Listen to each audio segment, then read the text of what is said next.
اعوذ باللہ من الشیطان الرجیم بسم اللہ الرحمن الرحیم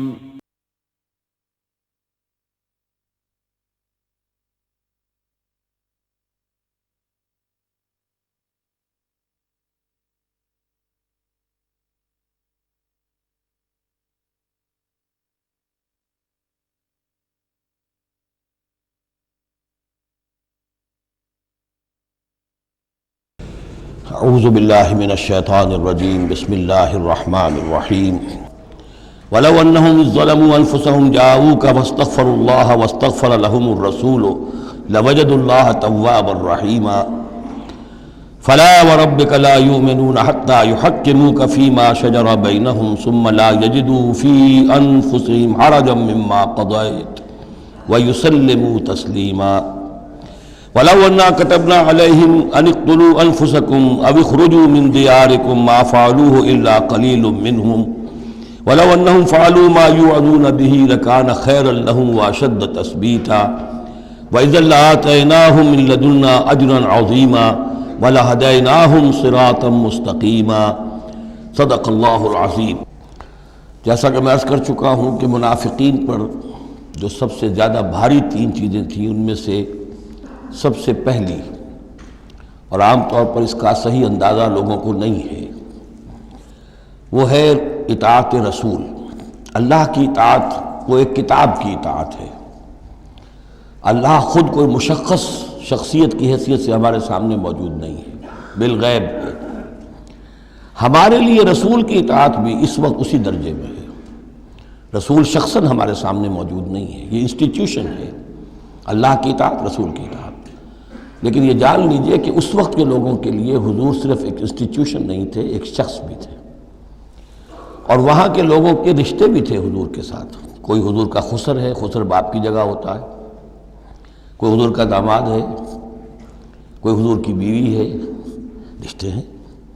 اب ظاہر بات ہے کہ ان کے لیے یہ بھی بڑا مشکل ہوتا تھا کہ وہ فرق کر سکیں کہ کس وقت ہمارا کیا معاملہ محمد الرسول اللہ کے ساتھ بحیثیت رسول ہو، اور کس وقت ایک شوہر کی حیثیت سے، یا ایک داماد کی حیثیت سے، یا ایک بھتیجے کی حیثیت سے، حضرت حمزہ کے جو بھتیجے ہیں۔ تو یہ تو معاملہ تھا مومنین صادقین کا، لیکن منافقین کا اس سے بڑھ کر معاملہ یہ تھا کہ ایک انسان کی اطاعت ہم کیوں کریں؟ اور یہی وہ چیز ہے کہ جو فتنہ انکار سنت اور انکار حدیث کی اصل جڑ اور بنیاد ہے۔ اباح کرتی ہے طبیعت، جیسے کہ عورت کی طبیعت اباح کرتی ہے کہ شوہر کی تابعداری کیوں کرے، آخر وہ بھی مکمل ہیومن بینگ ہے، مکمل انسان ہے، اس کے احساسات ہیں، تو آسان کام نہیں ہے کہ اس کو ریکنسائل کر سکیں۔ اسی طرح انسان کی اطاعت کرے، یہ بھی در حقیقت اس کو تسلیم کرنا، ذہناً ریکنسائل کرنا آسان نہیں۔ اور یہ چیز ظاہر بات ہے کہ جن کے دل میں یقین کھب جاتا تھا ان کے لیے آسان ہو جاتی تھی، جن کے دلوں میں یقین کی کمی تھی وہ پھر قدم قدم پر نوکنگ کرتی تھی، ان کی گاڑی چل نہیں پاتے تھے۔ اب فرمایا وَلَوْ أَنَّا كَتَبْنَا عَلَيْهِمْ، اگر ہم نے ان پر یہ فرض کر دیا ہوتا أَنِ اقْتُلُوا أَنفُسَكُمْ کہ قتل کرو اپنے آپ کو، أَوِ اخْرُجُوا مِنْ دِيَارِكُمْ یا نکلو اپنے گھروں سے، مَا فَعَلُوهُ إِلَّا قَلِيلٌ مِّنْهُمْ نہ کرتے یہ کام ان میں سے مگر سوائے چند کے۔ وَلَوْ أَنَّهُمْ فَعَلُوا مَا يُوعَظُونَ اور اگر وہ کرتے جس چیز کی کہ ان کو نصیحت کی جا رہی ہے، لَكَانَ خَيْرًا لَّهُمْ یہی ان کے لیے بہتر ہوتا، وَأَشَدَّ تَثْبِيتًا اور ان کی ثبات ایمان اور ثبات قلب اسی کے اندر ہوتی ہے۔ وَإِذًا لَّآتَيْنَاهُم مِّن لَّدُنَّا أَجْرًا عَظِيمًا اور اس صورت میں ہم انہیں اپنے پاس سے بہت بڑا اجر دیتے، وَلَهَدَيْنَاهُمْ صِرَاطًا مُّسْتَقِيمًا اور انہیں ہدایت فرما دیتے سیدھی راہ کی طرف۔ اس میں اکثر حضرات نے تو اس کو جو الفاظ ہیں ظاہری انہی پر محمول کیا ہے، اور اس میں بھی کوئی قباحت نہیں ہے۔ اللہ ہمارا خالق ہے، اگر اللہ حکم دے کہ اپنے آپ کو قتل کرو، خودکشی کرو، تو ہمیں کرنی ہوگی۔ اگر اللہ ہمیں حکم دے اپنے گھروں سے نکل جاؤ تو نکلنا ہوگا۔ تو اس میں ایک اشارہ یہ ہو سکتا ہے کہ جیسے جو تاریخ بنی اسرائیل میں ہم دیکھ آئے ہیں، وہاں یہ تھا کہ جن لوگوں نے بچڑے کی پرستش کی تھی ان کو جو مرتد ہونے کی سزا دی گئی تھی، اس کے لیے الفاظ یہی آئے تھے، أَنِ اقْتُلُوا أَنفُسَكُمْ قتل کرو اپنے آپ کو، مراد یہ ہے کہ تم اپنے اپنے قبیلے کے ان لوگوں کو قتل کرو جنہوں نے اس گناہ کبیرہ کا ارتکاب کیا ہے۔ تو شاید چونکہ منافقین کا معاملہ چل رہا ہے، اور منافقین کے ساتھ اکثر و بیشتر ایسا ہوتا تھا کہ ان کے خاندان والے، رشتہ دار، ان کے گھرانے والے ان کے ساتھ شامل ہو جاتے تھے حمایت کے اندر۔ تو یہاں بتایا جا رہا ہے کہ بجائے اس کے کہ ان کی حمایت کرو، ہونا تو چاہیے اس کے بالکل برعکس، اور وہ یہ کہ تم اپنے اندر سے خود دیکھو کون ہیں کہ جو منافق ہیں، کہ جو اصل میں آستین کے سانپ ہیں۔ اگر اللہ تعالیٰ نے تمہیں حکم نہیں دیا ہے، اگر اللہ تعالیٰ یہ حکم بھی دے سکتا تھا کہ ہر قبیلہ، ہر گھرانہ اپنے ہاں کے منافقین کو خود قتل کرے، یہ تو حضرت عمر رضی اللہ تعالیٰ عنہ نے اپنی اس ایمان کی غیرت کے اندر، غیرت ایمانی کے اندر قتل کیا، اور اس پر انہیں غصہ آیا، اس لیے کہ بہرحال وہ ان کے اپنے خاندان کے لوگ تو نہیں تھے۔ لیکن یہ کہ اللہ تعالیٰ اگر یہ حکم دیتا تو یہ بھی تمہیں کرنا چاہیے تھا، لیکن یہ کہ اللہ کے علم میں ہے کہ تم میں سے بہت کم لوگ ہوتے کہ جو اس حکم کی تعمیل کر سکتے، اور اگر کر گزرتے ما یوعظون بہ لکان خیرا لہم واشد تثبیتا واذا لآتیناہم من لدنا اجرا عظیما ولہدیناہم صراطا مستقیما۔ اب اس کے بعد یہ اطاعت رسول کے موضوع پر جو عظیم ترین آیت ہے قرآن کی وہ آ رہی ہے۔ وَمَن يُطِعِ اللَّهَ وَالرَّسُولَ، اور جو کوئی اطاعت کرے گا اللہ کی اور رسول کی صلی اللہ علیہ وسلم، فَأُولَٰئِكَ مَعَ الَّذِينَ أَنْعَمَ اللَّهُ عَلَيْهِمْ، تو یہ وہ لوگ ہوں گے جنہیں معیت حاصل ہوگی ان کی جن پر اللہ کا انعام ہوا، اور وہ کون ہیں؟ من النبیین والصدیقین والشہداء والصالحین، یعنی انبیاء کرام اور صدیقین اعظام اور شہداء کرام اور صالحین، وحسن اولئک رفیقا، اور یہ لوگ تو بہت ہی اچھے ہیں رفاقت کے لیے۔ یعنی اللہ اور اس کے رسول کی اطاعت کرنے والوں کا پھر شمار ان لوگوں کے زمرے میں ہوگا، وہ جو سورہ فاتحہ کے ضمن میں ہم نے دیکھا تھا کہ اہدنا الصراط المستقیم صراط الذین انعمت علیہم، وہ کون لوگ ہیں انعمت علیہم، اس کی تفسیر ہے یہ۔ فاولئک مع الذین انعم اللہ علیہم من النبیین والصدیقین والشہداء والصالحین، ایک بیس لائن ہے، صالح مسلمان، نیک نیت مسلمان، دل میں خلوص کے ساتھ ایمان ہے، صالح ہے، حکم پر عمل کر رہا ہے، محرمات سے بچا ہوا ہے۔ اب اوپر اٹھے گا تو ایک اونچا درجہ ہے شہداء کا، اس سے بھی اونچا درجہ ہے صدیقین کا، اس سے بھی اونچا درجہ ہے انبیاء کا۔ اب انبیاء کا درجہ تو رک جائے گا، اس لیے کہ وہ تو ایک وہبی چیز ہے، کسبی چیز نہیں تھی، لیکن یہ دو درجے تو ابھی موجود ہیں کہ انسان اپنی ہمت سے جتنی محنت کرے، جتنی کوشش کرے، وہ شہادت اور صدیقیت کے مراتب تک فائز ہو سکتا ہے۔ یہ مضمون پوری وضاحت کے ساتھ آئے گا سورہ حدید میں انشاءاللہ۔ ذالک الفضل من اللہ وکفی باللہ علیما، اور یہ اللہ تعالیٰ کا بڑا فضل ہے جن لوگوں کو آخرت میں ان کی معیت حاصل ہو جائے۔ وتوفنا مع الابرار، اے اللہ ہمیں موت دیجو اپنے ابرار بندوں کے ساتھ۔ تو واقعہ یہ ہے ذالک الفضل من اللہ وکفی باللہ علیما، یہ تو اللہ کا بہت بڑا فضل ہے، اور اللہ کافی ہے ہر شے کے جاننے کے لیے، یعنی کون کس استعداد کا حامل ہے، کون کس قدر و منزلت کا حامل ہے، اللہ خوب جانتا ہے۔ اب آ رہی ہے دوسری چیز، قتال فی سبیل اللہ، جو بڑا سخت امتحان تھا مادی اعتبار سے۔ اطاعت رسول جو ہے وہ زیادہ تر ایک نفسیاتی ایک مرحلہ تھا، نفسیاتی الجھن تھی، لیکن یہ تو ظاہر بات ہے کہ خالص محسوس شے، مادی شے، جان کا خطرہ، مال کا خطرہ۔ یا ایھا الذین آمنوا خذوا حذرکم، اے اہل ایمان اپنے تحفظ کا سامان لے لیا، اپنے ہتھیار لے لیا کرو۔ فانفروا ثبات او انفروا جمیعا، اس کے بعد خواہ تم ٹکڑیوں کی شکل میں نکلو اور خواہ فوج کی شکل میں، یعنی دو طرح کے معاملات ہوتے تھے۔ کبھی حضور صلی اللہ علیہ وسلم چھوٹے چھوٹے آپ گروپ بھیجتے تھے، جیسے کہ غزوہ بدر سے پہلے 8، کبھی یہ کہ پوری فوج لے کر جیسے غزوہ بدر میں آپ گئے، غزوہ احد میں آئے، تو ان میں سے جو شکل بھی ہو نکلو اللہ کی راہ میں۔ وَإِنَّ مِنْكُمْ لَمَن لَيُبَطِّئَنَّ، تم میں سے کچھ لوگ ایسے ہیں جو دیر لگا دیتے ہیں، تاخیر کرتے ہیں، حکم ہو گیا ہے نکلنا ہے، فلاں وقت ہے، کوچ ہوگا، اب وہ اس میں ڈھیل برت رہے ہیں، ابھی تیاری ہو رہی ہے، اور پھر بہانہ بنا دیں گے کہ بس ہم تیاری کر ہی رہے تھے، اب نکلنے ہی والے تھے، اور وہ منتظر رہتے ہیں کہ کوئی فیصلہ ہو چکے، تو اس وقت پھر ہم کہیں گے کہ ہم تو نکلنے والے تھے کہ یہ فیصلہ ہمیں پہنچ گیا کہ جنگ کا تو فیصلہ ہی ہو گیا۔ فَإِنْ أَصَابَتْكُمْ مُصِيبَةٌ، پھر اگر تمہیں کوئی مصیبت پیش آ جائے، اب بہرحال مسلمانوں کو جنگ میں نکلے ہیں تو کوئی تکلیف پیش آ جائے، کوئی نقصان ہو، کوئی وقتی طور پر ہزیمت ہو جائے، قال تو وہ کہے گا قد انعم اللہ علی اذ لم اکن معہم شہیدا، میں تو اللہ نے بڑا انعام کیا، بڑا کرم کیا، جو میں نہیں گیا، میں رہ گیا، میری فلاں جو ضرورت تھی وہ میرے لیے رحمت بن گئی، وہ میرا جو اونٹ گم ہوا تھا اس وقت کہیں وہ اگر میرے پاس موجود ہوتا تو میں بھی وہاں پر خراب ہوتا، یہ تو مجھ پر تو اللہ کا بڑا کرم ہوا ہے کہ میں اس جنگ میں، اس مارکے میں جانے سے بچ گیا۔ وَلَئِنْ أَصَابَكُمْ فَضْلٌ، اور اگر تمہیں کوئی فضل پہنچ جائے اللہ کی طرف سے، فتح ہو جائے اور تم یعنی کامرانی کے ساتھ واپس آؤ اور تم مال غنیمت لے کر آؤ، من اللہ، اللہ کی طرف سے فضل مل جائے، لَيَقُولَنَّ، اس وقت پھر وہ حسرت کے ساتھ کہے گا كَأَن لَّمْ تَكُن بَيْنَكُمْ وَبَيْنَهُ مَوَدَّةٌ، بالکل ایسے جیسے تمہارے اور اس کے درمیان کوئی دوستی اور مروت اور مودت ہے ہی نہیں۔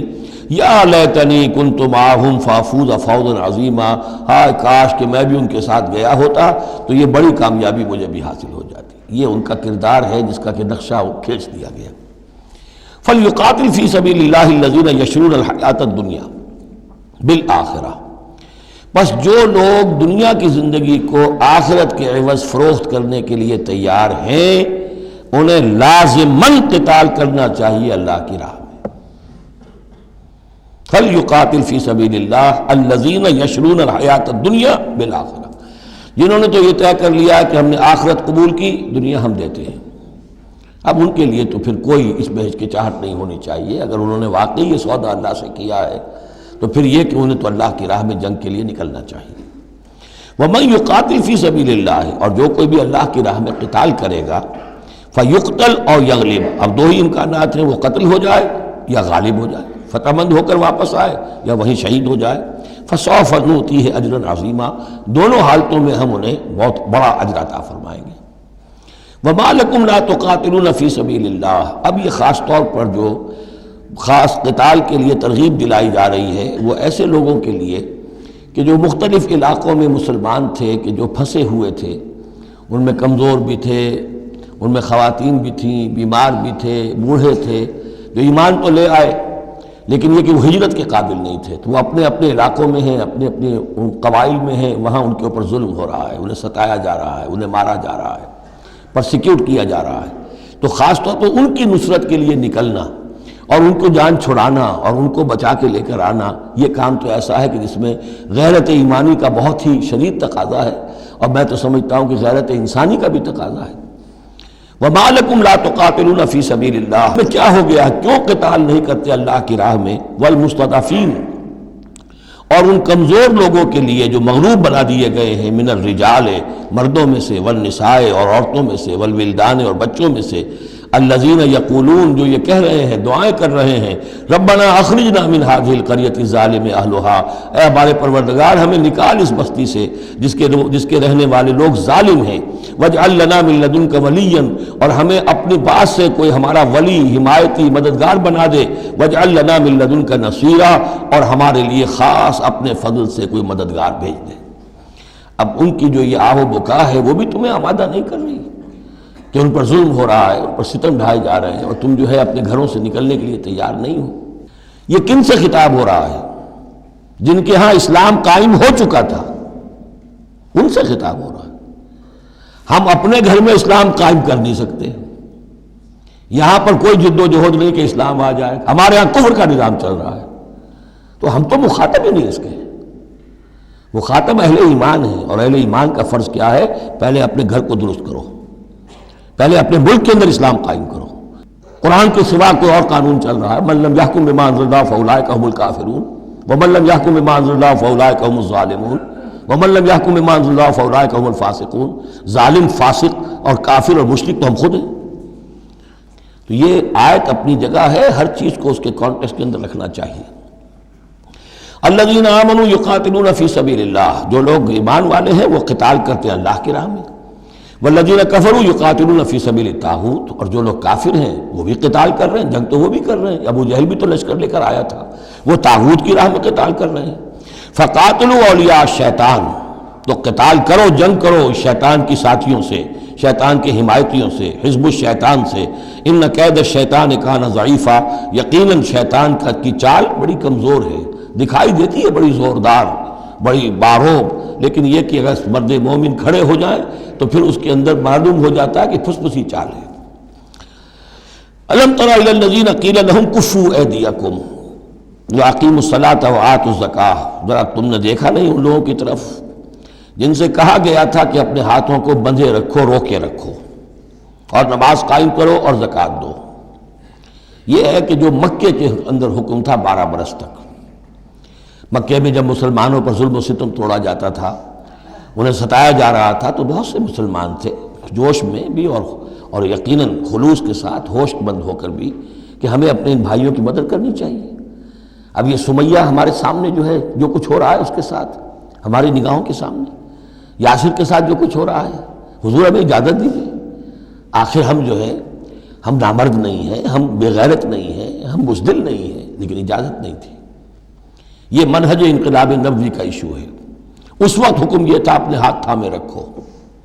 نغمہ ہے بلبل شوریدہ تیرا خام ابھی، اپنے سینے میں اسے اور ذرا تھام ابھی، ایک وقت آئے گا تمہارے ہاتھ کھول دیے جائیں گے، ابھی کفوا ایدیکم۔ لیکن یہاں سوال پیدا ہوتا ہے، الم تر الی الذین قیل لهم کفوا ایدیکم، یہ فعل مجہول ہے، کہا کس نے تھا؟ مکی قرآن میں یہ آیت موجود نہیں ہے، وہاں بھی یہ حکم تھا محمد الرسول اللہ صلی اللہ علیہ وسلم کا، حضور نے روکا۔ یہ آیت تو اتر رہی ہے مدنی قرآن میں، سورہ نساء میں، تو معلوم ہوا کہ اس وقت بھی وہ حضور کا حکم تھا جس کو کہ اللہ نے وہ اون کیا ہے، اللہ کی طرف سے تھا یہ۔ تو وہی یہ جلی تو ہوتی ہے، وہی یہ خفی بھی ہوتی ہے، یا حضور کے جس اجتہاد کو اللہ تعالیٰ اس کو تقریر کہیں گے، جیسے حضور کی حدیث ہم کہتے ہیں، ایک آپ کا قول ہے، ایک فعل ہے، ایک تقریر ہے۔ کوئی کام آپ کے سامنے کیا گیا، آپ نے اسے روکا نہیں،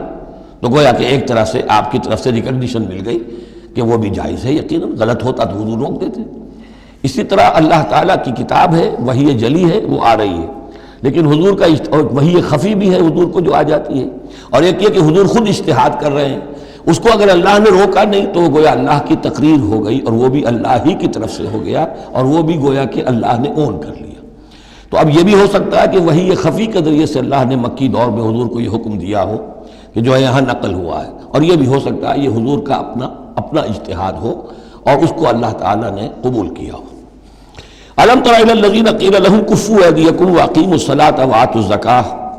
اب یہاں محذوف ہے، اس وقت تو کچھ لوگ بڑے زور شور سے کہتے تھے ہمیں اجازت ہونی چاہیے ہم جنگ کریں، لیکن اب کیا حال ہوا؟ فلما کتب علیہم القتال، جب ان پر جنگ فرض کر دی گئی، اذا فریق منہم یخشون الناس کخشیۃ اللہ او اشد خشیہ، تو اب یہ دیکھنے میں آ رہا ہے کہ ان میں سے کچھ لوگ انسانوں سے اس طرح ڈر رہے ہیں جیسے اللہ سے ڈرنا چاہیے، بلکہ اس سے بھی زیادہ ڈر رہے ہیں۔ اب ظاہر بات ہے یہ وہ مکے کے مہاجرین نہیں ہیں، یہ اصل میں وہی منافقین مدینہ جو ہے ان کا حال ہے، لیکن کنٹراسٹ دکھانے کے لیے جو اس دور کی بات تھی اس کے مقابلے میں اس کو لے آیا گیا کہ اصل ایمان تو وہ تھا، اور یہ جو کچھ ہے شکل یہ تو پھر کمزوری ہے اور نفاق کی علامت ہے۔ وَقَالُوا رَبَّنَا لِمَا كَتَبْتَ عَلَيْنَا الْقِتَالَ، اور وہ کہتے ہیں کہ پروردگار یہ ہم پر تو نے کیوں فرض کر دی جنگ، لولا اخرتنا الی اجل قریب، ابھی اے پروردگار کچھ اور عرصے کے لیے، کچھ دیر کے لیے اور کیوں نہ مؤخر کیا اس کو۔ قل متاع الدنیا قلیل، اے نبی کہہ دیجئے دنیا کا ساز و سامان یہ بہت حقیر سی شے ہے، والآخرۃ خیر لمن اتقی، آخرت بہت بہتر ہے اس کے لیے جو تقویٰ کی روش اختیار کرے، ولا تظلمون فتیلا، اور تم پر دھاگا بھر بھی کوئی ظلم نہیں ہوگا، حق تلفی نہیں ہوگی، تمہارے جو بھی اعمال ہیں، انفاق ہے، قتال ہے، جو بھی اللہ کی راہ میں ایثار ہے، بھرپور تمہیں اس کا اجر و ثواب دے دیا جائے گا۔ اینما تکونوا یدرککم الموت، اب ظاہر بات ہے کہ قتال سے جی چرانے میں اصل سبب کیا تھا؟ موت کا خوف، اب اس کو کھولا جا رہا ہے جو ان کے دل کے اندر ہے۔ اینما تکونوا یدرککم الموت، جہاں کہیں بھی ہوگے موت تو تمہیں آ لے گی، پا لے گی۔ وَلَوْ كُنْتُمْ فِي بُرُوجٍ مُشَيَّدَةٍ، خواہ تم بڑے مضبوط فورٹیفائڈ دلوں کے اندر اپنے آپ کو جا کر محصور کر لو، بروج قلعے کے لیے آتا تھا، مشیدہ بہت مضبوط۔ وَإِن تُصِبْهُمْ حَسَنَةٌ يَقُولُوا هَٰذِهِ مِنْ عِندِ اللَّهِ، ان منافقین کا ایک اور طرز عمل دیکھیے، اگر مسلمانوں کو کوئی اچھی شے مل گئی، کوئی فتح ہو گئی، کوئی اور خیر آ گیا، حضور کی تدبیر کے اچھے نتائج نکل آئے، تو اسے حضور کی طرف منسوب نہیں کرتے تھے. کیا کہتے تھے؟ ان تصیبہم حسنۃ یقولوا ھذہ من عند اللہ، بڑا اللہ کا فضل ہوا، بڑا اللہ کا کرم ہوا، اللہ نے کیا ہے. وَإِن تُصِبْهُمْ سَيِّئَةٌ، اگر کوئی تکلیف آ گئی، کوئی مصیبت آ گئی، یقولوا ھذہ من عندک، اے محمد آپ کی وجہ سے ہوا ہے، یہ آپ نے یہ غلط اقدام کیا، آپ نے یہ فیصلہ کر لیا کہ کھلے میدان میں جا کے جنگ کریں گے. ہم نے تو مشورہ دیا تھا آپ کو، آپ کی بھی رائے یہی تھی کہ مدینے کے اندر محصور ہو کر جنگ کریں. خیر آ گئی تو اللہ کی طرف سے، اور اگر تکلیف آ گئی تو اے محمد آپ کی طرف سے. قل کل من عند اللہ، کہہ دیجئے یہ سب چیزیں، خیر ہو، شر ہو، تکلیف ہو، آسانی ہو، مشکل ہو، جو بھی صورت ہے سب اللہ کی طرف سے ہیں. فما لہؤلاء القوم لا یکادون یفقہون حدیثا، تو ان لوگوں کو کیا ہو گیا ہے کہ یہ کوئی بات بھی نہیں سمجھتے، ان کی مت بالکل ماری جا چکی ہے. اب یہاں جو اگلی آیت ہے اس کے بارے میں کافی قول ہیں، لیکن جو میرے نزدیک راجح ہے وہ میں بیان کر رہا ہوں کہ اس میں تحویل خطاب ہے. شروع میں جو خطاب کیا جا رہا ہے وہ ان مسلمانوں کو جن کی طرف سے یہ کمزوری یا نفاق ظاہر ہو رہا تھا. ما اصابک من حسنۃ فمن اللہ وما اصابک من سیئۃ فمن نفسک. دیکھو اے مسلمان، جو بھی کوئی خیر تمہیں ملتا ہے تمہیں یہی کہنا چاہیے اللہ کی طرف سے، اگرچہ خیر بھی اللہ کی طرف سے اور شر بھی اللہ کی طرف سے. یہ تو جو ہمارے ایمان کا ہے وہ ایمان مفصل والقدر خیرہ وشرہ من اللہ تعالی والبعث بعد الموت، ہمارا ایمان اس پر ہے. لیکن طریقہ کیا ہے انسان کے لیے، ادب کیا ہے، صحیح کیا ہے؟ وہ یہ ہے کہ خیر ملے اللہ کا فضل ہے، اور اگر کوئی خرابی ہوئی ہے میری کسی غلطی سے ہوئی ہے، مجھ سے کوئی کوتاہی ہوئی ہے، مجھے اللہ تعالیٰ نے کوئی تعدیب فرمانی چاہیے. وَأَرْسَلْنَاكَ لِلنَّاسِ رَسُولًا، اور اے نبی ہم نے آپ کو تو لوگوں کے لیے رسول بنا کر بھیجا ہے. ایک یہ قول ہے کہ اس میں تحویل خطاب ہے، ایک یہ کہ درمیانی ٹکڑے میں بھی خطاب تو حضور سے ہی ہے لیکن استجاب کے انداز میں. اچھا تو جو انہیں خیر مل جائے تمہیں وہ تو ہے اللہ کی طرف سے، اور جو کوئی برائی آ جائے تو اے نبی آپ کی طرف سے ہے. کیا بات یہ کہہ رہے ہیں جبکہ اللہ نے آپ کو تو رسول بنا کر بھیجا ہے. تو یہ دو تعبیریں ہیں اس کی. میرے نزدیک پہلی تعبیر راجح ہے. وَكَفَى بِاللَّهِ شَهِيدًا، اور اللہ تعالیٰ کافی ہے گواہ کے طور پر یا مددگار کے طور پر. مَن يُطِعِ الرَّسُولَ فَقَدْ أَطَاعَ اللَّهَ، جو کوئی اطاعت کرتا ہے رسول کی، جس نے اطاعت کی رسول کی اس نے اطاعت کی اللہ کی. یہ ٹکڑا بہت اہم ہے، اس لیے کہ اس کے ساتھ ہی آپ حدیث اپنے دماغ میں ٹانک لیجئے اپنے ذہن میں، اس لیے کہ یہ جو کام تھا سارا کا سارا جماعتی زندگی کے تحت ہو رہا تھا. اور اس میں رسول جو ہے صلی اللہ علیہ وسلم وہ جنگ میں ہے تو کمانڈر ان چیف ہے، لیکن کمانڈر ان چیف کے ساتھ دوسرے چھوٹے کمانڈرز بھی تو ہوتے ہیں، میمنہ پر، میسرہ پر، قلب پر، عقب پر، ہر اول دستے پر کون ہے. لہذا چین ہے یہ اطاعت کی، سم اطاعت کی، کہ حضور نے فرمایا من اطاعنی فقد اطاع اللہ، وہ تو یہی بات آ گئی. من یطع الرسول فقد اطاع اللہ، من اطاعنی فقد اطاع اللہ ومن عصانی فقد عصى اللہ. جس نے میری اطاعت کی اللہ کی اطاعت کی، جس نے میری نافرمانی کی اللہ کی نافرمانی کی. ومن اطاع امیری فقد اطاعنی، جس نے میرے مقرر کردہ امیر کی اطاعت کی اس نے میری اطاعت کی. ومن عصى امیری فقد عصانی، اور جس نے میرے معین کردہ امیر کی مخالفت کی یا اس کی نافرمانی کی اس نے میری نافرمانی کی. تو یہ چین چلے گی اوپر سے نیچے تک. جو بھی جماعت ہوگی، لشکر ہوں گے، اس میں جو ہے رینکس ہوں گے، اس میں کادرز ہوں گے، اسی طریقے سے یہ سم و طاعت جو ہے اس کی ایک زنجیر چلتی چلی جائے گی. ومن تولیٰ فما ارسلناک علیہم حفیظا، اب جو اس سے منہ موڑ دیں، روگردانی کریں، تو اے محمد صلی اللہ علیہ وسلم ہم نے آپ کو ان پر داروغہ بنا کر یا ذمہ دار بنا کر نہیں بھیجا ہے. وہ پھر اپنا معاملہ اللہ کے ہاں جا کر وہ خود اس کا محاسبہ جو ہے فیس کریں گے. وَيَقُولُونَ طَاعَةٌ، اور ان منافقوں کا حال یہ ہے کہ آپ کے سامنے تو کہتے ہیں طاعہ، ٹھیک ہے آپ نے جو فرمایا قبول ہے، ہم اس پر عمل کریں گے. فَإِذَا بَرَزُوا مِنْ عِنْدِكَ، جب آپ کے پاس سے جاتے ہیں، بَيَّتَ طَائِفَةٌ مِّنْهُمْ غَيْرَ الَّذِي تَقُولُ، اور اب ان میں سے ایک گروہ جو ہے وہ جا کر ایسے مشورے آپس میں شروع کر دیتا ہے جو خلاف ہے اس کے جو وہ وہاں کہہ کر گئے ہیں. سامنے تو ہو گئی، بعد میں جا کر جو ہے ریشہ دوانی، سازش. واللہ یکتب ما یبیتون، اور اللہ لکھ رہا ہے، نامہ اعمال ان کا تیار ہو رہا ہے، وہ جو بھی مشورے کرتے ہیں. فاعرض عنہم، تو اے نبی ان سے اعراض کیجئے، ان کو دفع کیجئے، چشم پوشی کیجئے، یہ کوئی نقصان نہیں پہنچا سکیں گے. اس میں بھی مصلحت یہ ہے کہ ابھی ان کے خلاف اقدام کرنا خلاف مصلحت ہے. جیسے ایک دور میں فرمایا گیا کہ ابھی فافو وصفہو، ان یہودیوں کو ذرا ابھی ان کی شرارتوں پر نکیر نہ کیجئے، جو کہہ رہے ہیں صبر کیجئے، اس لیے کہ ابھی اسی کے اندر مصلحت ہے کہ ابھی یہ محاذ نہ کھولا جائے. اسی طرح ان کے بارے میں کہا کہ آرزنو، ابھی ذرا کچھ عرصے کے لیے، یہاں الفاظ تو نہیں ہے وہ عرصے کے لیے، لیکن نتیجے کے طور پر، اس لیے کہ غزوہ تبوک کے بعد پھر حضور نے ان پر گرفت شروع کی. تو وقت آ گیا کہ اس کے بعد ان کے پردے چاک کر دیے گئے. جو پردے پڑے رہے تھے اب تک، وہ پردے اٹھا دیے گئے تھے. فَأَعْرِضْ عَنْهُمْ وَتَوَكَّلْ عَلَى اللَّهِ، اور آپ اللہ پر توکل کیجئے. وَكَفَىٰ بِاللَّهِ وَكِيلًا، اللہ کافی ہے سہارے کے طور پر. یعنی ان کی یہ ریشہ دوانیاں، ان کے یہ مشورے، ان کی یہ سازشیں، یہ سب جو ہے پادر ہوا ہیں، اور یہ سب نسیاں منسیہ ہو جائیں گی، آپ فکر نہ کیجئے. افلا یتدبرون القرآن، تو کیا یہ لوگ قرآن پر تدبر نہیں کرتے؟ پڑھتے تو ہیں. میں نے آپ سے کہا نا، نمازیں تو وہ پڑھتے تھے. جو بھی منافق تھا اسے اس وقت نماز تو پڑھنی پڑتی تھی، ورنہ تو مسلمان نہ مانا جاتا. آج تو مسلمان مانے جانے کے لیے نماز ضروری نہیں ہے، اس وقت تو ضروری تھی. بلکہ عبداللہ ابن ابی تو پہلی صف میں ہوتا تھا، اور جمعے کے روز تو خاص طور پر حضور کے خطبے سے پہلے کھڑا ہو جاتا تھا اور اعلان کرتا تھا، لوگوں توجہ سے سنو، یہ اللہ کے رسول ہیں، اپنی چودراہٹ کے اظہار کے لیے کہ میں یہاں کا چودھری ہوں. تو وہ نمازیں تو پڑھتے تھے، قرآن سنتے تھے، لیکن افلا یتدبرون القرآن، قرآن پر تدبر نہیں کرتے.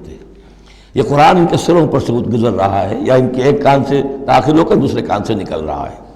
وَلَوْ كَانَ مِنْ عِنْدِ غَيْرِ اللَّهِ، اگر یہ اللہ کے سوا کسی اور کے پاس سے آیا ہوتا، لَوَجَدُوا فِيهِ اخْتِلَافًا كَثِيرًا، تو اس میں بہت سے تضادات وہ پاتے.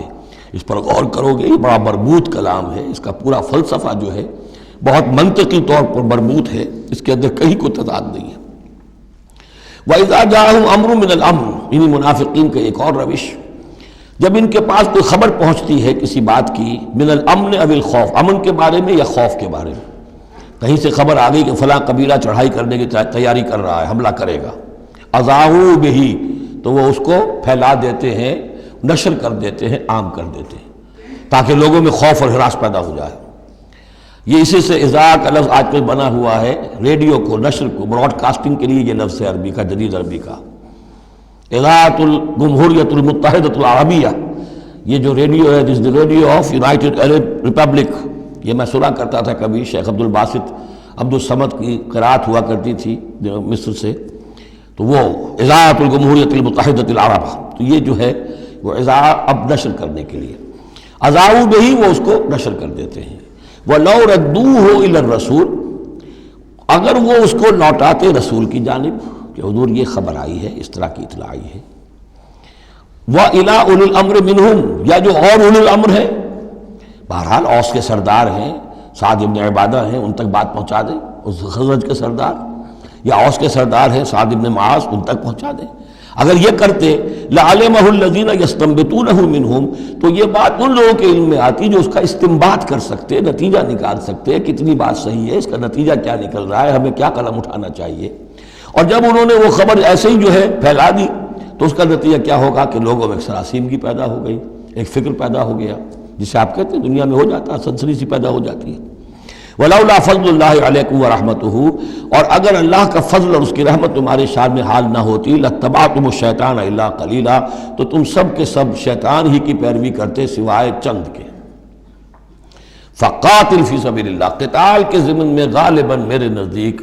قرآن مجید کی سخت ترین آیت یہ ہے، لیکن اس میں سختی لفظی نہیں ہے، معنوی ہے.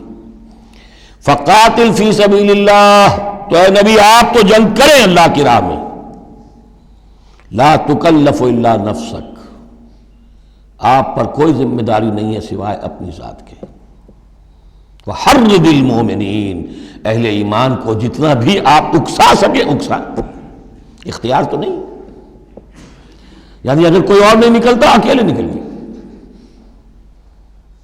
جیسے کہ حضرت ابوبکر نے کہا بھی تھا، جب کہا گیا کہ مانعین زکوٰۃ کے معاملے میں نرمی کیجیے، کوئی نہیں میرا ساتھ دے گا، میں اکیلا جاؤں گا. یہ عظیمت. تو اے نبی آپ کو تو یہ کام کرنا، آپ کا تو فرض منصب ہی ہے، آپ کو ہم نے بھیجا اس لیے. هو الذی ارسل رسولہ بالہدی ودین الحق لیظہرہ علی الدین کلہ، آپ کو تو کرنا ہے. فقاتل فی سبیل اللہ لا تکلف الا نفسک، کوئی اور نہیں جا رہا ہے تو آپ پر ذمہ داری نہیں ہے۔ حرض المومنین، یہ حرض ضاد کے ساتھ ہے، ایک حرص ہے صاد کے ساتھ، ہارا صاد، حرص، طمع، کسی چیز کی لالچ۔ تحریص کے معنی ہو گئے کسی میں کسی شے کی ترغیب پیدا کرنا، لالچ پیدا کرنا، پرسویشن۔ حرض، یہ ضاد جو آیا ہے یہ ہے جیسے اکسانا، لوگوں کے جذبات کو جوش میں لانا، ایمان کے اندر ان کے جوش پیدا کرنا، یہ ہوگا۔ یہ حرض، حرص سے یہ ضاد ایک نقطے سے بڑا فرق واقع ہوا ہے۔ وحرض المومنین عسى الله ان يكف باس الذين كفروا، ہو سکتا ہے یا امید ہے کہ اللہ تعالیٰ جلد ہی ان کافروں کی قوت کو روک دے، تھام لے۔ ان کی جنگ جو ابھی بڑی ان کی چلت پھرت ہو رہی ہے، ابھی یہ کچھ عرصے کی بات اور ہے، وہ وقت بس آیا چاہتا ہے کہ ان میں دم نہیں رہے گا۔ اس لیے کہ سن 5 میں، یوں سمجھیے یہ سن 4 میں نازل ہو رہی ہے سورہ نساء، سن 5 میں سورہ احزاب ہے، اور غزوہ احزاب کے بعد کہہ دیا تھا محمد رسول اللہ صلی اللہ علیہ وسلم نے کہ یہ آخری بار تھی کہ قریش ہم پر ہمراہ آور ہوئے۔ لن یغزوکم قریش بعد عامہم ھذا ولکنکم تغزونہم، اے مسلمانوں بس قریش کی بس ہو گئی ہے، اب وہ آئندہ کبھی تم پر حملہ آور ہونے کی ہمت نہیں کر سکتے، اب تو تم ان کے اوپر ان کے خلاف اقدام کرو گے۔ اس لیے 6 سال میں اگلے سال آپ نے سفر کیا عمرے کا، ٹریٹی ہو گئی، انا فتحنا لک فتحا مبینا، صلح حدیبیہ، اور اس کے بعد 7ویں سال میں اللہ تعالیٰ نے فتح خیبر عطا فرما دی، اور 8ویں سال میں مکہ فتح ہو گیا۔ وہ ایک کے بعد دوسری جو تالے ہیں وہ کھلتے چلے گئے، اور اسی وقت وہ پھر سورہ صف نازل ہو گئی تھی کہ اب وَأُخْرَىٰ تُحِبُّونَهَا نَصْرٌ مِّنَ اللَّهِ وَفَتْحٌ قَرِیب، یہ بھی غزوہ احزاب کے فوراً بعد نازل ہوئی کہ اے نبی بشر المومنین، اہل ایمان کو بشارت دے دیجئے کہ اب وہ سخت دور گزر گیا، اب اللہ کی طرف سے نصرت اور فتح تمہارے قدم چوما چاہتی ہے۔ عسى الله ان يكف باس الذين كفروا، امید ہے کہ اللہ تعالیٰ ان کافروں کی قوت کو تھام لے گا، ان کی جنگ کو روک دے گا۔ واللہ اشد باس واشد تنکیلا، اور یقیناً اللہ تعالیٰ بہت سخت ہے جنگ میں بھی، قوت میں بھی، اور سزا دینے میں بھی، اور سختی اور عقوبت میں بھی۔ اس کے بعد پھر تمدنی چیزیں کچھ آ رہی ہیں، یہ اب پھر مسلمانوں سے خطاب آ رہا ہے۔ یہ منافقین سے 2 باتیں آ چکی، ایک اطاعت رسول جو ان پر شاق گزرتی تھی، اور ایک قتال فی سبیل اللہ جو ان کے لیے بہت بڑا امتحان بن جاتا تھا۔ من یشفع شفاعۃ حسنۃ یکن لہ نصیب منہا، انسانی معاشرے کے اندر سفارش کرنا کسی کے لیے یہ بھی ایک اس کا لازمی سا حصہ ہوتا ہے۔ کوئی شخص ہے، اس کی کوئی احتیاج ہے، آپ جانتے ہیں کہ نیک آدمی ہے، صحیح آدمی ہے، بیروپیہ نہیں ہے، دوسرے شخص کو جانتے ہیں کہ وہ اس کی مدد کر سکتا ہے، آپ جا کر اس کے لیے کہیں کہ اس کی مدد کی جائے، میں اس کو جانتا ہوں، یہ کوئی پروفیشنل بیگر نہیں ہے۔ یا اسی طرح کا معاملہ، کوئی مقدمے کا مسئلہ ہے، آپ کے علم میں کچھ حقائق ایسے ہیں کہ جو فائل کے اوپر جو پولیس نے جو بھی کر رکھی ہے کارروائی، وہ دھوکہ دینے والے ہیں، ڈیسیونگ ہے، تو آپ جاتے ہیں کسی کے پاس اور کہتے ہیں کہ یہ بات یوں ہے، تو یہ کوئی بری بات نہیں ہے۔ اچھائی کے لیے،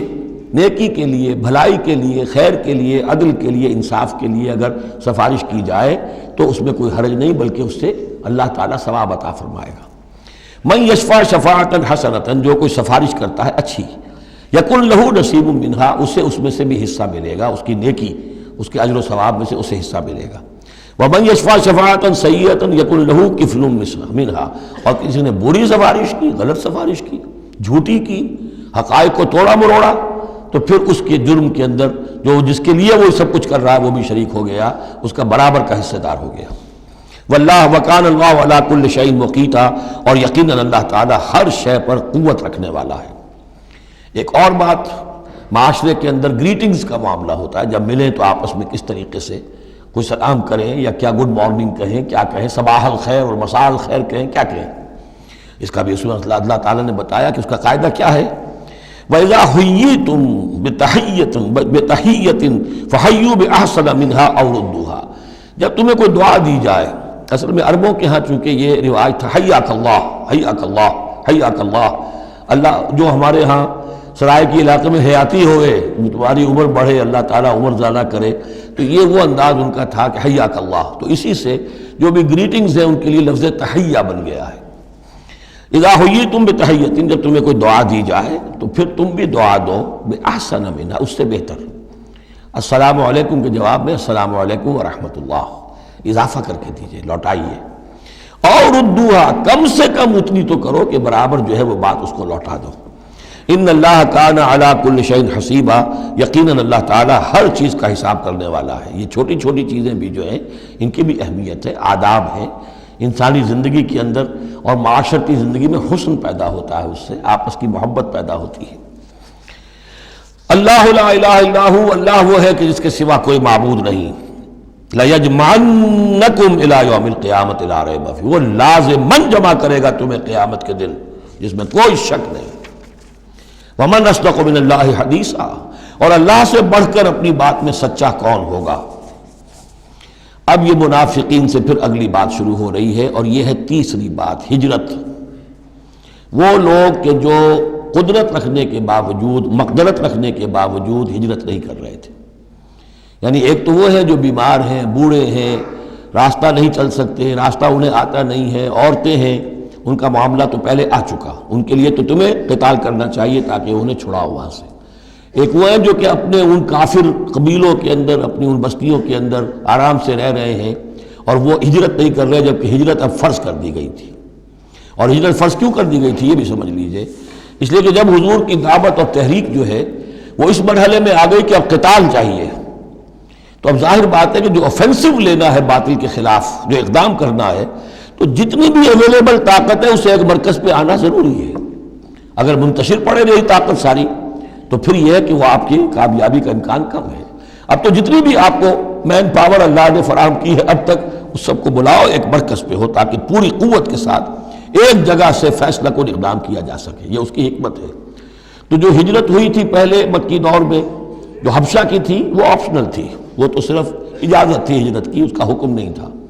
ہجرت مدینہ کا حکم تھا۔ اب جو لوگ ہجرت نہیں کر رہے ان کا ذکر ہے، ان منافقوں کا کہ جو اس بنا پر منافق قرار پائے کہ وہ ہجرت نہیں کر رہے۔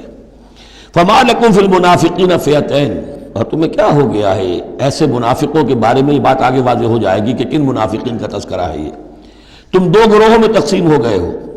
یعنی کچھ لوگ ان کی حمایت کرتے، نہیں بھائی ٹھیک ہے کوئی بات نہیں، ان کے ساتھ کوئی نرمی ہونی چاہیے، آخر ایمان تو لائے تھے نا، اب نہیں ہجرت کر سکے، اور کچھ لوگ جو ہے وہ اللہ کے حکم کے معاملے میں سختی سے عمل کرنا چاہتے ہیں۔ تو اے مسلمانوں تمہیں کیا ہو گیا، ان کے بارے میں دو گروہوں میں کیوں تقسیم ہو گئے ہو؟ واللہ ارکسہم بما کسبوا، اللہ نے تو ان کے کرتوتوں کے سبب ان کو الٹ دیا، یعنی ان کا ہجرت نہ کرنا در حقیقت ثبوت ہے اس بات کا کہ ایمان سلب ہو گیا ان کا۔ ہاں کوئی مجبوری ہوتی، عذر ہوتی تو بات اور تھی۔ اتریدون ان تہدوا من اضل اللہ، کیا تم چاہتے ہو کہ ان کو ہدایت دے دو جن کی کہ گمراہی پر اللہ کی طرف سے مہر تصدیق ثبت ہو چکی ہے؟ وَمَن يُضْلِلِ اللَّهُ فَلَن تَجِدَ لَهُ سَبِيلًا، اور جس کی گمراہی پر اللہ کی طرف سے آخری مہر تصدیق ثبت ہو چکی ہو، پھر تم اس کے لیے کوئی راستہ نہ پاؤ گے۔ وَدُّوا لَوْ تَكْفُرُونَ كَمَا كَفَرُوا، یہ لوگ جو ان کے بارے میں نرمی کی باتیں کر رہے ہیں، بڑی چکنی چپڑی باتیں، یہ چاہتے ہیں کہ جیسے انہوں نے کفر کیا تم بھی کرو، فَتَكُونُونَ سَوَاءً، تاکہ تم برابر ہو جاؤ۔ بلی کی دم کٹ گئی، وہ چاہتی ہے سب بلیوں کی دمیں کٹ جائیں۔ فَلَا تَتَّخِذُوا مِنْهُمْ أَوْلِيَاءَ، تو اب ان کو اپنا دوست مت سمجھو، اپنا حمایتی مت جانو، حَتَّى يُهَاجِرُوا فِي سَبِيلِ اللَّهِ، جب تک کہ وہ ہجرت نہ کرے اللہ کی راہ میں۔ یہ گویا کہ اب لٹمس ٹیسٹ ہے ان کے ایمان کا، ہجرت نہیں کرتے تو گویا کہ مومن نہیں ہے، منافق ہے۔ وَإِن تَوَلَّوْا،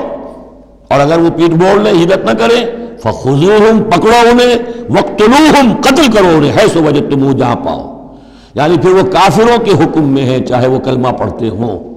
لیکن اگر ہجرت نہیں کر رہے ہیں، جو ہجرت فرض کر دی گئی ہے ان پر، اگر وہ نہیں کر رہے ہیں تو گویا کہ وہ کافروں کے حق میں ہے، اسی کے حکم میں ہے، انہیں پکڑو، قتل کرو جہاں پاؤ۔ وَلَا تَتَّخِذُوا مِنْهُمْ وَلِيًّا وَلَا نَصِيرًا، ان میں سے کسی کو بھی اپنا ولی اور مددگار مت بناؤ۔ إِلَّا الَّذِينَ يَصِلُونَ إِلَىٰ قَوْمٍ، اب اس میں استثناء ہے، ایک ایسے قبیلے میں اس قسم کے منافق مسلمان موجود ہیں کہ جن سے آپ کی صلح ہے، قبیلے کی قبیلہ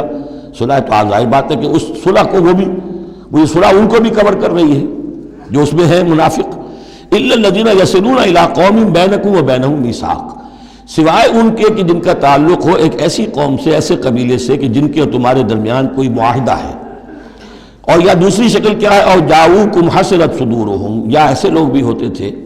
جو آئے تمہارے پاس اور ان کے دل جو ہیں بڑے تھوڑے ہو گئے ہیں، تنگ ہو گئے ہیں، ان یقاتلوکم او یقاتلوا قومہم، ان میں اتنی جرأت نہیں رہی ہے کہ وہ آپ کے ساتھ ہو کر اپنی قوم کے خلاف لڑے یا اپنی قوم کے ساتھ ہو کر آپ کے خلاف لڑے مسلمانوں۔ اب چونکہ انسانی معاشرے میں ہر سطح کے لوگ ہوتے ہیں اور ہر حال میں رہے ہیں، ہر دور میں رہیں گے، تو یہ گویا کہ یہ تو مینول آف ریولوشن ہے، ریولوشنری اسٹرگل کے اندر اس طرح کی سچویشنز آئیں گی، ہر قسم کے انسان ہوں گے۔ کچھ ایسے کمزور لوگ تھے وہ کہتے تھے بھائی ہمارے لیے لڑنا بھڑنا مشکل نہیں ہے، نہ مشکل ہے، نہ تو ہم اپنی قوم کے ساتھ ہو کر مسلمانوں سے لڑیں گے، نہ مسلمانوں کے ساتھ ہو کر اپنی قوم سے لڑیں گے۔ ان کے بارے میں بھی کہا کہ ان کو بھی دفع کرو، ان کو بھی قتل نہ کرو، ان کو بھی چھوڑ دو، ان کی بھی جان بخشی کرو۔ تو دو استثناء آ رہے ہیں، ایک تو استثناء کن سے ہے کہ جن کے قبیلے کے ساتھ تمہارا معاہدہ ہے اس کے منافقین کے اوپر وہ حکم نہیں آئے گا خذوہم وقتلوہم حیث ثقفتموہم کہ انہیں پکڑو اور قتل کرو جہاں پاؤ۔ دوسرے وہ ہے کہ جو یہ کہہ دیں کہ حضور ہمیں بس یہ قبول کر لیجئے، ہم نہ آپ کے ساتھ ہو کر اپنے قوم سے لڑ سکتے ہیں، یہ ہمت ہمارے اندر نہیں ہے، نہ یہ ہے کہ ہم وعدہ کرتے ہیں کہ آپ کے خلاف اپنی قوم کی کبھی مدد کریں گے۔ تو فرمایا وَلَوْ شَاءَ اللَّهُ، اگر اللہ چاہتا لَسَلَّطَكُمْ عَلَيْكُمْ فَلَقَاتَلُوكُمْ، یہ بھی تو ہو سکتا تھا کہ اللہ انہیں تمہارے خلاف مسلط کر دیتا اور وہ تمہارے خلاف قتال کرتے۔ فَإِنِ اعْتَزَلُوكُمْ فَلَمْ يُقَاتِلُوكُمْ، اب اگر انہوں نے تمہیں چھوڑ دیا اور تم سے جنگ نہیں کر رہے ہیں، وَأَلْقَوْا إِلَيْكُمُ السَّلَامَ، اور تمہاری طرف وہ صلح پیش کر رہے ہیں، فَمَا جَعَلَ اللَّهُ لَكُمْ عَلَيْهِمْ سَبِيلًا، تو ایسے لوگوں کے خلاف اقدام کرنے کی اللہ نے تمہیں اجازت نہیں دی ہے۔ تو سمجھتے جائیے اس بات کو کہ جو منافق ہے ان میں سے عام قاعدہ یہ ہے کہ اب جو بھی اقدام ان کے خلاف ہوگا انہیں پکڑو اور قتل کرو، وہ کافروں کے حکم میں ہے اگر وہ ہجرت نہیں کر رہے۔ اللہ یہ نمبر ایک کہ ان کے قبیلے سے تمہارا معاہدہ ہے تو وہ کور کر جائے گا ان کو۔ دوسرا یہ کہ وہ آ کر اگر یہ کہہ دے کہ ہم نیوٹرل ہو جاتے ہیں بالکل، تب بھی انہیں چھوڑ دو۔ تیسرا ایک اور کیا، ستجدون آخرین، تم پاؤ گے ایک اور قسم کے لوگوں کو، یریدون ان یامنوکم و یامنوا قومہم، وہ بھی کہتے تو یہ چاہتے ہیں کہ تم سے بھی امن میں رہے، اپنی قوم سے بھی امن میں رہے، اس میں نہیں آنا چاہتے جھگڑے میں۔ کلما ردوا الی الفتنۃ ارکسوا فیہا، لیکن جب کہیں کوئی آزمائش کا وقت آتا ہے تو وہ اس کے اندر اونجے ہو جاتے ہیں۔ جب دیکھتے ہیں کہ ہماری قوم کا پلڑا بھاری ہے تو مسلمانوں کے ساتھ جو ہے وہ جنگ کرنے کے لیے بھی تیار ہو جاتے ہیں کہ اب تو فتح ہماری ہونے والی ہے تو مال غنیمت میں سے ہمیں بھی حصہ مل جائے گا۔ فإن لم يعتزلوکم، تو ایسے لوگ اگر تم سے علیحدہ نہیں رہتے، باز نہیں رہتے تمہارے خلاف لڑنے سے، وَيُلْقُوا إِلَيْكُمُ السَّلَامَ، اور اگر تمہارے سامنے صلح پیش نہیں کرتے، وَيَكُفُّوا أَيْدِيَهُمْ، اور اپنے ہاتھ نہیں روکتے، فَخُذُوهُمْ، تو پکڑو انہیں، وَاقْتُلُوهُمْ، اور قتل کرو انہیں، حَيْثُ ثَقِفْتُمُوهُمْ، جہاں بھی کہیں پاؤ۔ یعنی اگر غداری انہوں نے کہی ہے، ایک وعدہ کیا تھا اس کے خلاف کیا ہے، تو پھر یہ وہ جو امان تھی وہ ختم ہو گئی۔ وَأُولَٰئِكُمْ جَعَلْنَا لَكُمْ عَلَيْهِمْ سُلْطَانًا مُبِينًا، ایسے لوگوں کے خلاف ہم نے تمہیں سند اور قوت عطا کر دی ہے کہ تم اس کے خلاف کھلا اقدام کر سکتے ہو۔ اب ایک اور معاشرتی مسئلہ آ رہا ہے، کیونکہ یہ جو اب چل رہی تھی، یوں سمجھیے نا کہ پورے عرب کے اندر اب تو بھٹی دہک گئی ہے، جنگیں ہو رہی ہیں، جگہ جگہ ہو رہی ہیں، مارکے ہو رہے ہیں۔ ہمارے پاس تاریخ میں جو لکھے آئے ہیں سیرت میں تو بڑے بڑے مارکے ہیں جن میں کہ حضور شریک رہے، لیکن یہ کہ یہ تو ایک چومکھی سی جنگ تھی جو چل رہی تھی مسلمان۔ اس سے آپ کو اندازہ ہو رہا ہے ان آیات سے کہ اصل سچویشن جو ہے وہاں کی سوشل سچویشن اور ٹرائبل جو ان کا معاشرہ تھا اس میں کیا کیا پرابلمز تھے۔ اب اس میں یہ ہے کہ فرض کیجئے کسی شخص نے کسی مسلمان کو مار دیا، لیکن یہ اس نے کہا کہ میں نے تو مارا نہیں، میرے اتفاق سے میں نے تو تیر چلایا تھا کسی جانور پر، کسی ہرن پر لگ گیا، اس کو ہو سکتا ہے، یہ ممکن ہے۔ تو اب کسی مسلمان کا مسلمان کو قتل کرنا دو طرح کا ہے، قتل خطا اور قتل عمد، اس کا کیا حکم ہے؟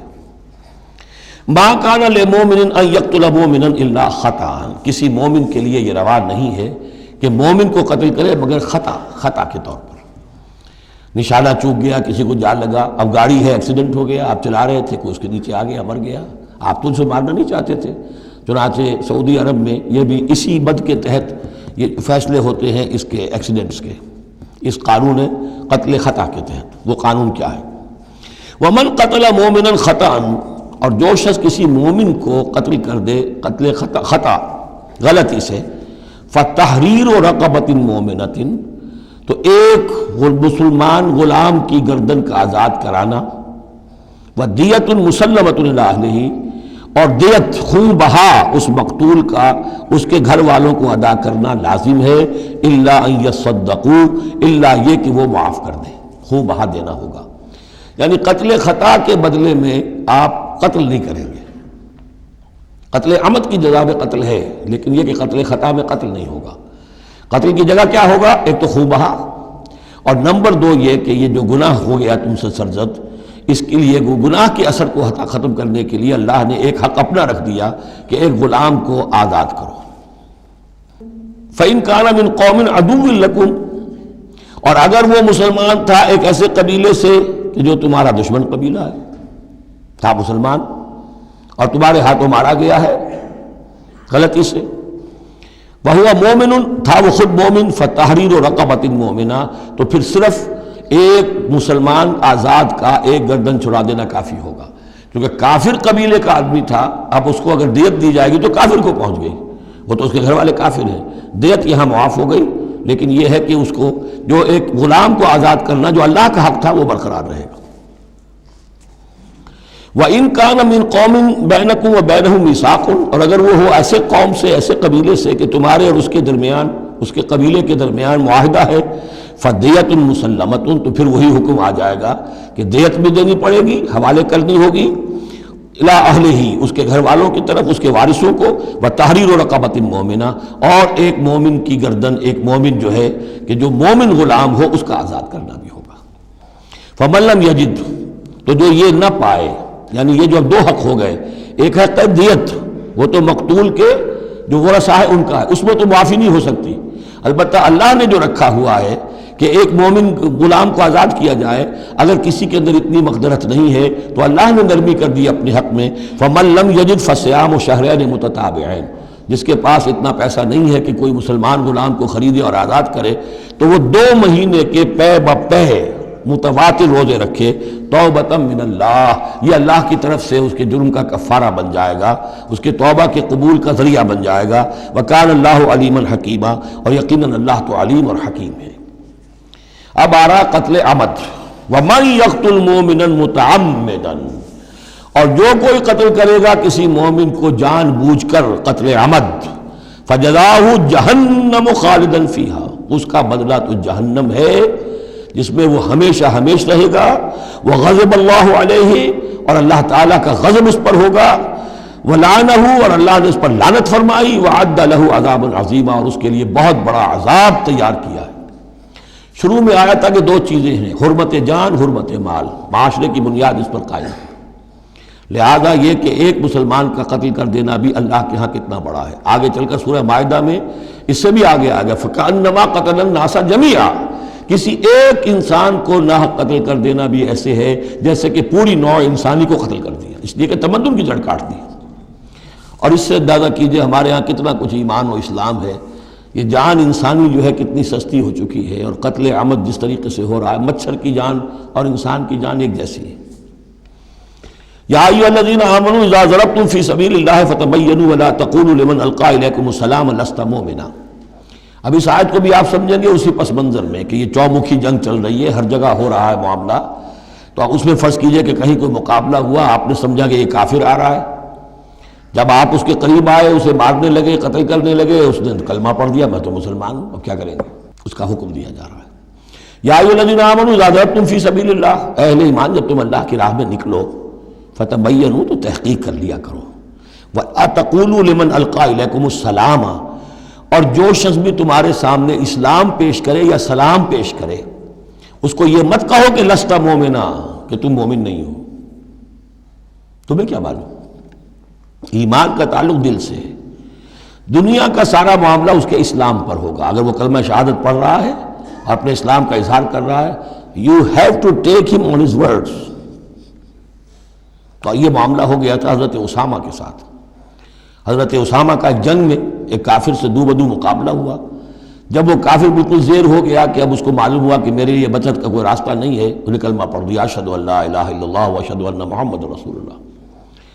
حضرت اسامہ نے وہی سمجھا جو کوئی بھی شخص سمجھتا کہ اس نے جان بچانے کے لیے ہیلہ کیا ہے، بہانہ کیا ہے، اپنی تلوار نہیں روکی، قتل کر دیا، لیکن دل میں خلش رہی۔ پھر آپ کے خود انہوں نے کہا یا حضور تک اطلاع پہنچی تو حضور ناراض ہوئے،